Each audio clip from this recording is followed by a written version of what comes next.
You're going to be a mother. Don't you feel sorry for your unborn child? My mother-in-law always criticizes me about the baby. How heartless is she?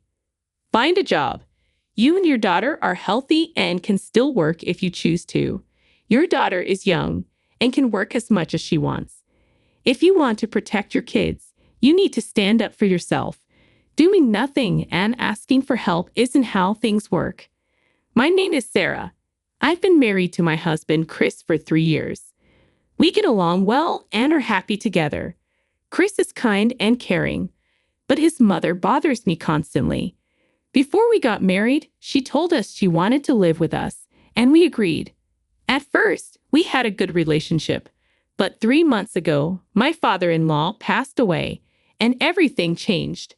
Looking back, I think he kept the peace between my mother-in-law and me. After he died, my mother-in-law started picking on me. She relies on my husband and seems to see me as a rival. Why did Chris choose a wife like you? She says when he's not around. I'm so glad I have a job, or I'd have to endure her sarcasm all day. Even just an hour before Chris comes home is too much for me. Twice a week, I make dinner. While I'm cooking, she comes into the kitchen and nags me about what I'm doing. Not simmered dishes again today. Angela, you don't like fried food, do you? Don't treat me like I'm old. But the other day you said you didn't like fried food, and before that, you said you didn't like stew. I never said that. She snaps back.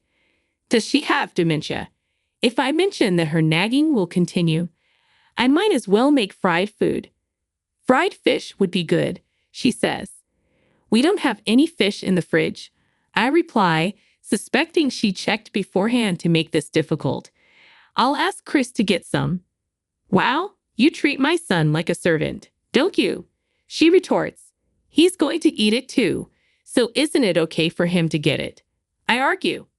What I'm saying is, you make my son run errands. Fine, then we'll have simmered vegetables today. I don't want to eat simmered vegetables, she snaps. Then I'll order delivery, I suggest. Trying to skip your chores, huh? I can't help but give a bitter smile. No matter what I suggest, my mother-in-law denies everything. When my husband comes home, she acts sweet and innocent. It's so frustrating. But this isn't the only thing she complains about. You've been married for 3 years, right? She asks. Yes, that's right. Where are my grandchildren? Why haven't you had any yet? Not yet. Not yet. Don't be silly. Answer me properly. Not yet. I repeat. In 3 years, if a couple can't have children after 3 years of marriage, they should get divorced, shouldn't they? You know what I mean. When will I get to see my grandchildren? I don't know. It's a gift. Isn't there something wrong with you? You had a problem, so you can't get pregnant or something. Her comments are so annoying. Even though I've decided to ignore whatever she says, dealing with her is exhausting. My husband and I want children, but it hasn't happened yet. We're both very busy with work and don't have much time together right now.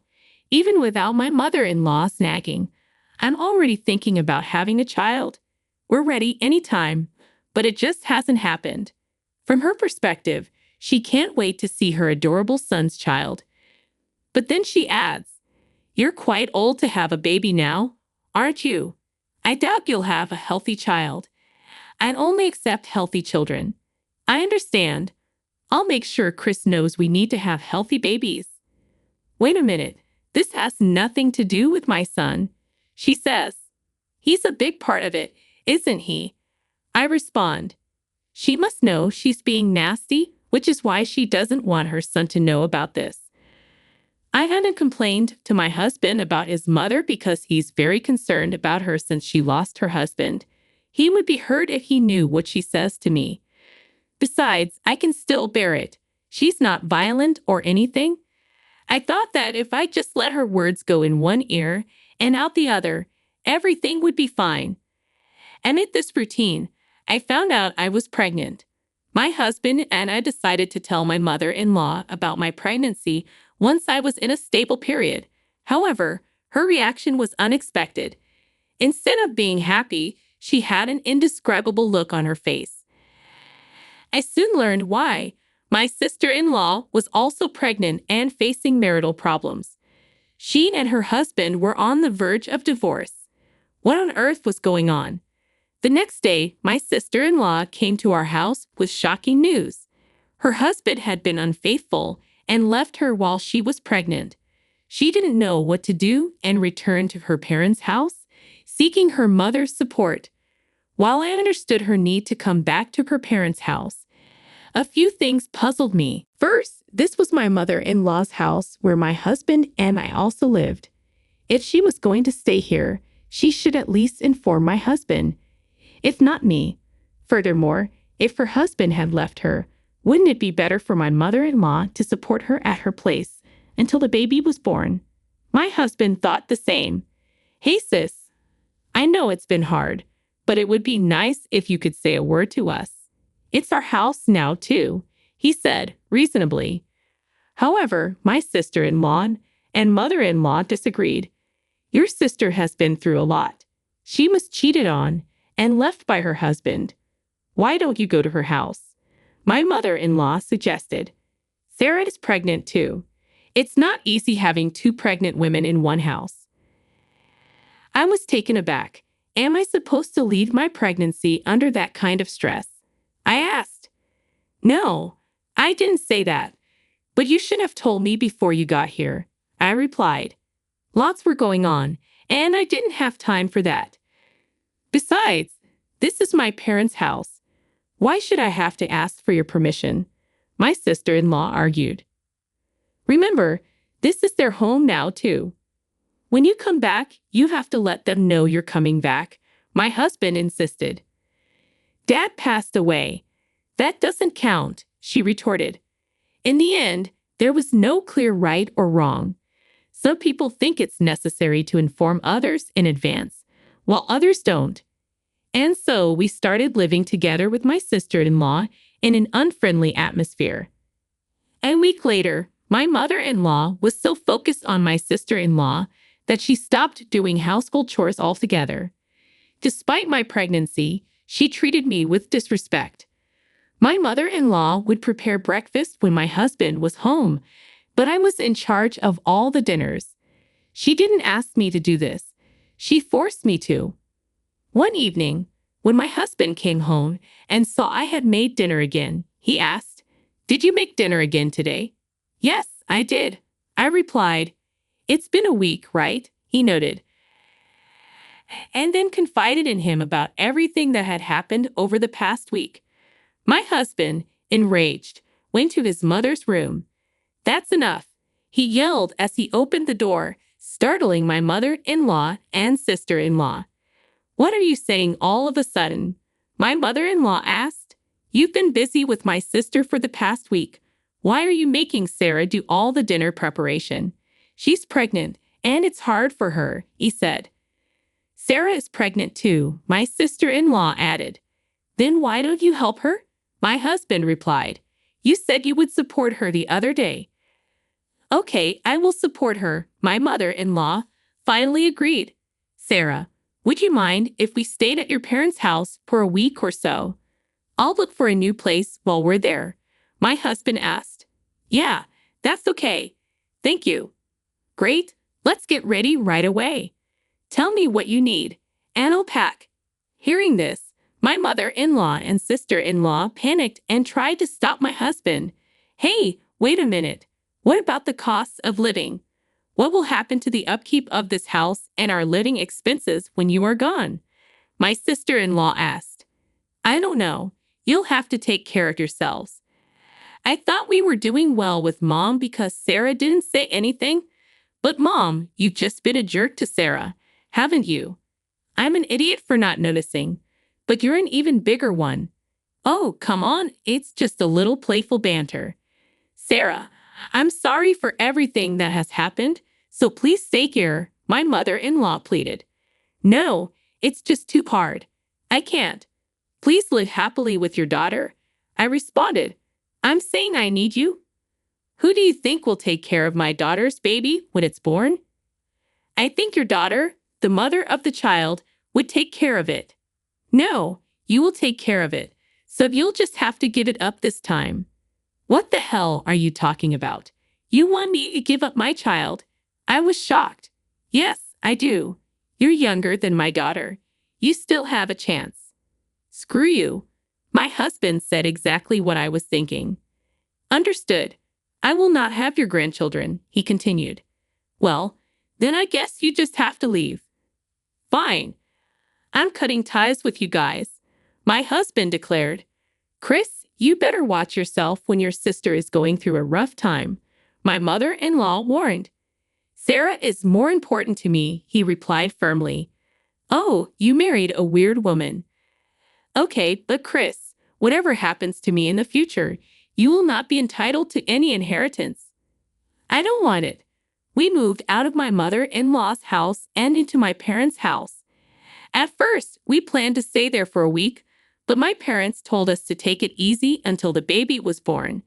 My husband seemed comfortable and accepted their offer. The rest of our time was very peaceful. We should have done this earlier.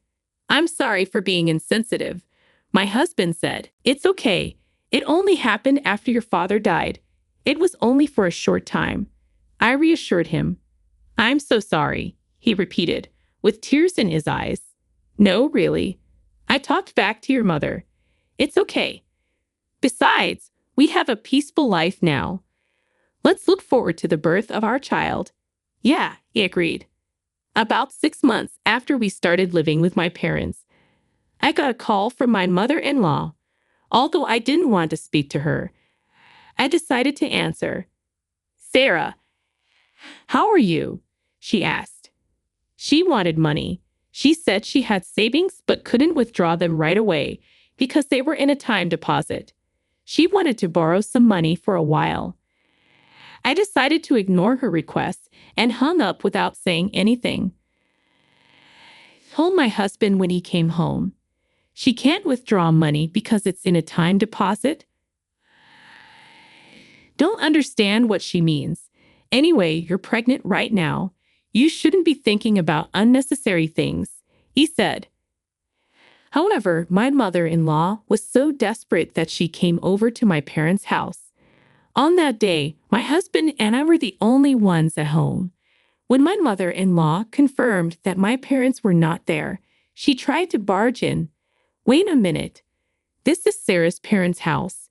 You can't just barge in here. If you want to talk right here, my husband said firmly. I came all the way out here to talk to you, she insisted.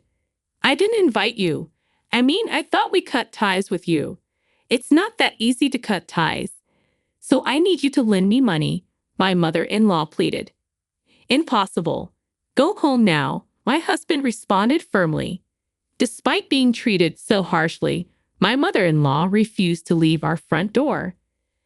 I'll tell you the truth, so please lend me some money, she insisted. Then she revealed something that didn't really surprise me. My sister-in-law had lied about her husband cheating on her and moving out. The truth was, she had cheated on him and got pregnant by another man. As a result, she was divorced and kicked out of the house. Moreover, her ex-husband was demanding alimony from her. When my husband and I heard this, we weren't surprised. We were convinced. Although we hadn't known him long, my sister-in-law's husband was a gentle person. There was no way he would throw out his wife, especially if she was pregnant with his child. That's what she deserved. Why don't you ask the father of the child for help? My husband suggested. He ran away, my mother-in-law admitted, looking defeated. It's really dumbfounding. I'm not going to help her. I have no reason to, my husband stated firmly. I'll never forget what you said to me, I added. What did I say? My mother-in-law asked, confused. You told Sarah to give up the baby? My husband reminded her. I apologized for that already. Besides, it's growing up fine, isn't it? Oh, my beautiful grandchild, she cooed, trying to touch my protruding belly. Don't touch me, I exclaimed, shaking her hand off as hard as I could. There was nothing more offensive than being petted by a stranger. I apologized. Don't hold it against me. Sorry, Chris. May I asked, seeking his approval. He nodded silently. I can't forgive you for telling me to give up my child. You do nothing and then come asking for help. Things don't work that way. Well, that's them. Goodbye, my husband said, as he kicked my mother-in-law out the front door and locked it behind her. 6 months have passed since then. All we received from my mother-in-law was a postcard telling us that my sister-in-law had a baby. We haven't been in touch, so we don't know what's going on with my mother-in-law, my sister-in-law, and her child. But I like to think they are working hard for the child's sake. Meanwhile, I successfully delivered my first child 5 months ago, a sweet, sweet boy. Raising a child is often a challenge, but with the help of my parents, he's growing up fast. I will continue to protect this life for the sake of my child. There are certain people who can only think of themselves. It's a sad thing. At any rate, I'm glad that my family was able to escape from my in-laws. From now on, we'll enjoy a peaceful life. Thank you for watching to the end. Please subscribe to our channel. See you in the next video.